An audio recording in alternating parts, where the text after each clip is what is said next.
Sizlarga lifehack zo'ri. Kimga bo'lsa jo'natinglar. Kimga bo'lsa jo'natinglar videoni ko'rib. Qo'y 75 kilo keldi. Mana qo'y 75 kilo keldi. Ko'pchilik shundan qancha go'sht chiqadi deydi, aldanib qoladi. Aldanib emas, adashib qoladi.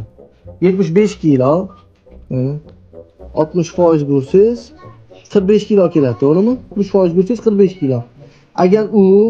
Agar u semiz, qattiq qo'y bo'lsa, 60% ga emas, 65% bo'ladi. 48 kilo 750 chiqadi. 75 kilo kelgan qo'y 48 kilo 750.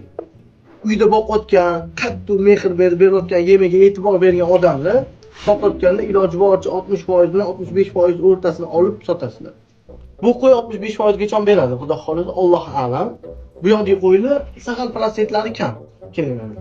60, 58, 57, 62. 62 kamdan kam. 30 kilo narvesli qo'yga iloji boricha 60% ga oryentira olinglar. Semiz boqilgan, undan u yog'iga menimcha qiyin. Ham bilmayman. Buni qo'y olib, boqib, sotayotganda daromad qila olmayotgan odamlarga jo'nating. O'zingiz uchun bitta torozdan chiqarib, sotayotganda ham ozgina mehr bersanglar, foydali ko'zingizga ko'rinadi. Bu aslan dehqon cho'ponlarga, olib sotanlarga emas. Charchamaydi, sog' bo'linglar.